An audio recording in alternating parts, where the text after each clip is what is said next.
వాక్యంలో చూడండి, మరొక వాక్యంలో చదువుదాం ప్రియులారా. యోహాను సువార్త 1:1 చదువుతాం. మనకు తెలిసిన వాక్య భాగమే, కానీ మరొక విషయాన్ని మరొక కోణంలో అర్థం చేసుకోవడం కొరకు మనం ఈ వాక్య భాగాన్ని చదువుతున్నాం. 1:1 యోహాను సువార్త 1:1. ఆదియందు వాక్యముండెను, ఆదియందు వాక్యముండెను, వాక్యము దేవుని యొద్ద ఉండెను, వాక్యము దేవుని యొద్ద ఉండెను, వాక్యము దేవుడై ఉండెను. ఆ వాక్యము దేవుడై ఉండెను. ఇక్కడ రాయబడిన మాట ఏంటంటే, ఆదియందు వాక్యముండెను, వాక్యము దేవుని యొద్ద ఉండెను, ఆ వాక్యము దేవుడై ఉండెను. 2 కూడా చదవండి. ఆయన ఆది దేవుని యొద్ద ఉండెను, సమస్తమును ఆయన మూలముగా కలిగెను, సమస్తము ఆయన మూలం కలిగినది. ఎవరు చెప్తున్నారు? ఎవరి గురించి చెప్పబడుతుంది ఇక్కడ? ప్రభు అయినటువంటి యేసు క్రీస్తు గురించి చెప్పబడుతుంది. ఆ వాక్యమే దేవుని ఎదురు వాక్యము. చూడండి, వాక్కు వేరు, దేవుడు వేరు కాదు. ఇప్పుడు నేను మాట్లాడుతున్నాను, నా మాటలు వేరు, నన్ను వేరు చేయలేరు. అర్థమైందా? నా మాటలు ఎవరు చూపిస్తుంది? నన్ను చూపిస్తుంది. మరి అర్థమవుతుందండి? అలాగనే ఆయన వాక్కు దేవుని వాక్ అయి ఉన్నాడు. అర్థమైందా? ఆయనే దేవుడై ఉన్నాడు. ఆ యొక్క వాక్యం ఏమైంది? 14 చదవండి. 1:14. ఆ వాక్యం శరీరధారి, ఆ వాక్యం ఏమైంది? ధరించుకున్నది. శరీరధారి. అర్థమైందా? శరీరం అవలే, శరీరాన్ని ధరించుకుంది. వాక్యమే, శరీరమే. 2 తేడా అర్థమైందండి? వాక్యం అంటే దేవుడు, శరీరం ధరించుకుంది. దీనికి మనం నేర్చుకున్నాం కదా, ఏమయ్యాడు?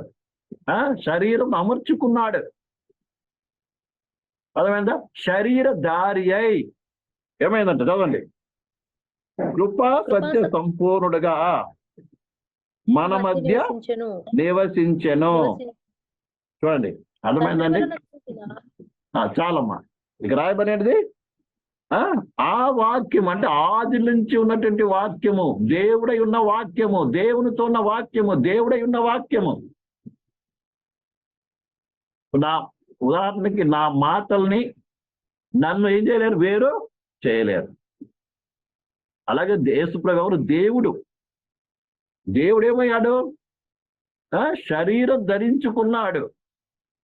ధరించుకుని ఏం చేశాడండి? ఈలో మన మధ్య నివసించాడు.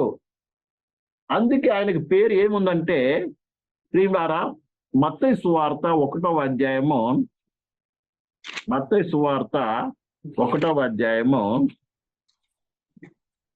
మత్తయి సువార్త 1వ అధ్యాయము 22వ వచనము. 22. ఇదిగో కన్యక గర్భవతి అయి కుమారుని కనును, ఆయనకు ఇమ్మానుయేలను పేరు పెట్టుదురు అని ప్రభు తన ప్రవక్త ద్వారా పలికిన మాట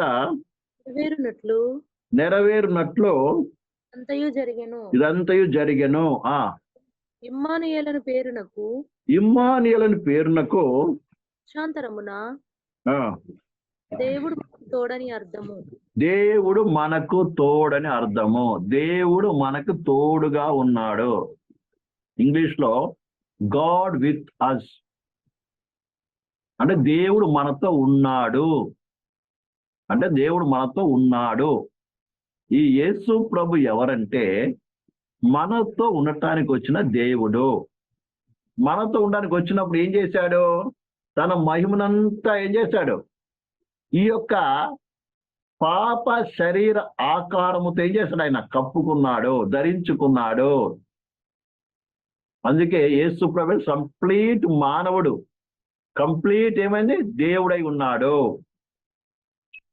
ఈ సత్యాన్ని మనం బాగా అర్థం చేసుకోవాలి.